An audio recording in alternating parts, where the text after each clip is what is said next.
Why don't you sit here? Bill can sit here.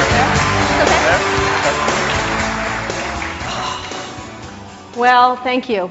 Before we get started, I think there were some pioneers. Of course, we have the pioneers here on stage, but there were some other really important pioneers in the video we just saw, and a couple of them are here in the audience. So, Mitch Kapor, who is a regular at D, could you just stand up and wherever you are, there he is.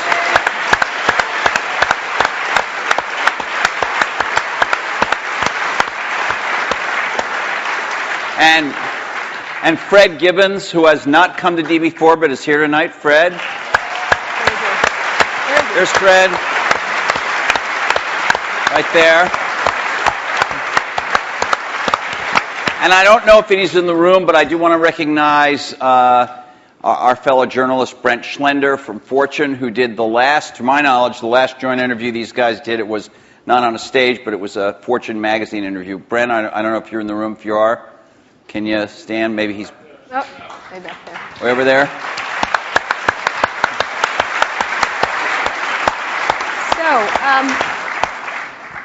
So let's get started. I wanted to ask, there's been a lot of mano a mano catfight kind of thing in a lot of the blogs and the press and stuff like that. And we wanted to, the first question I was interested in asking is what you think each has contributed to the computer and technology industry, starting with you, Steve, for Bill, and vice versa.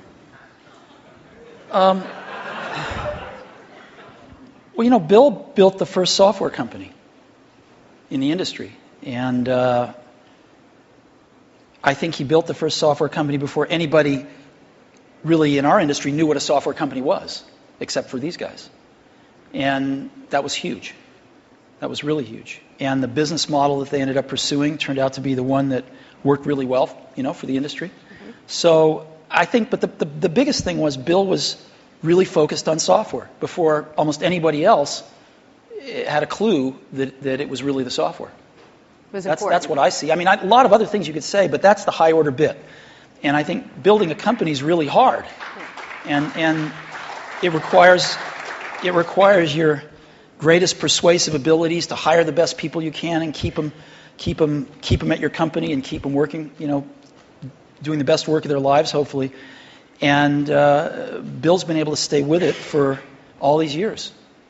So, Bill, how about the contribution of Steve and Apple? Well, first I want to clarify, I'm not fake Steve Jobs.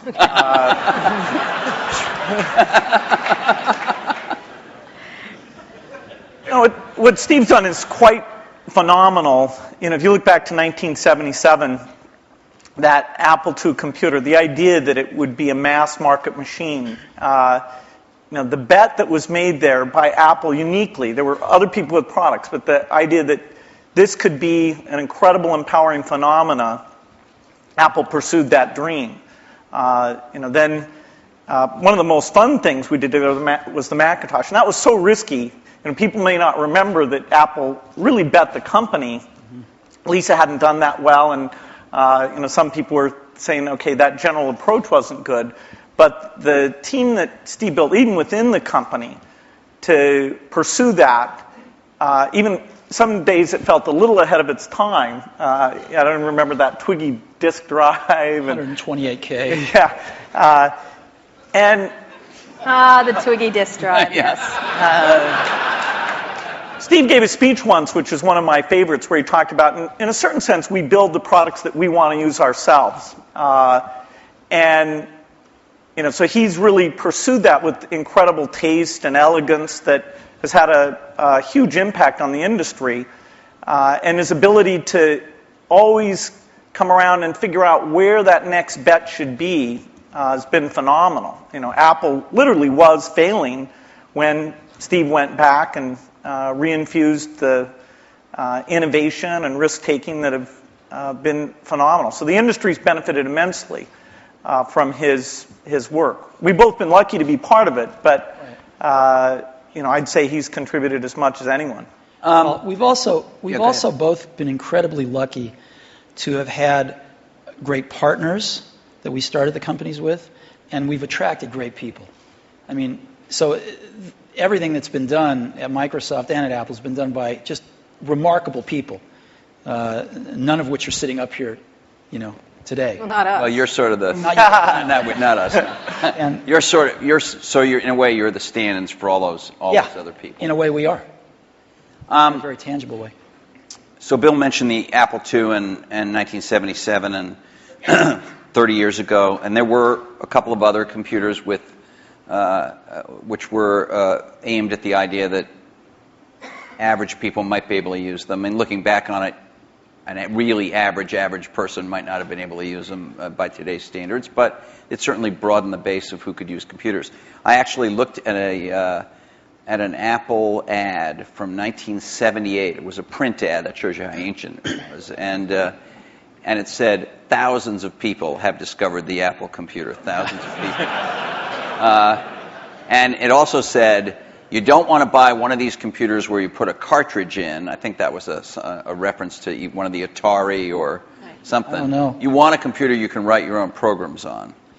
And so the world, and obviously people We had still some very strange ads back then. We had one where it was in a kitchen, and there was a woman that looked like the wife, and she was typing in recipes on the computer with the husband looking on approvingly in the back. Yeah. Stuff like that. Yeah, how did that work for you? I don't think well.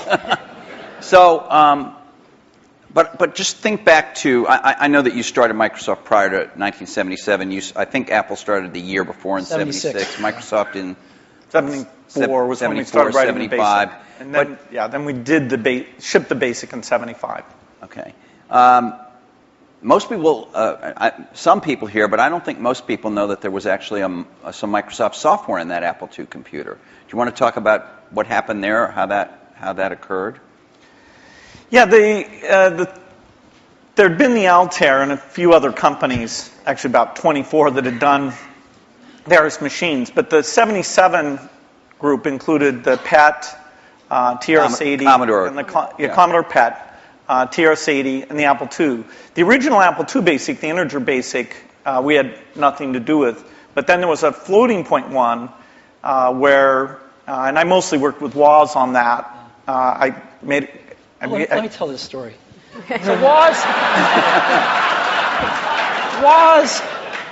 my partner, we started out with this guy named Steve Wozniak, brilliant guy. He writes this BASIC that is like the best BASIC on the planet. It does stuff that no other BASIC's ever done. You don't have to run it to find your error messages. It finds them when you type it in and stuff. It's perfect in every way, except for one thing, which is it's just fixed point, right? It's not floating point. And so we're getting a lot of input that people want this BASIC to be floating point. And like we're begging Woz, please make this floating point. Who's we? How many people are in Apple? Well, me. Yeah. We're begging Woz to make this floating point, and he just never does it. And he wrote it by hand on paper. I mean, he didn't have an assembler or anything to write it with. It was all just written on paper, and he'd type it in. He just never got around to making a floating point. Why? Well, this is one of the mysteries of life. I don't know, but he never did. And so, Microsoft had this very popular, really good floating point BASIC that we ended up going to them and saying, help.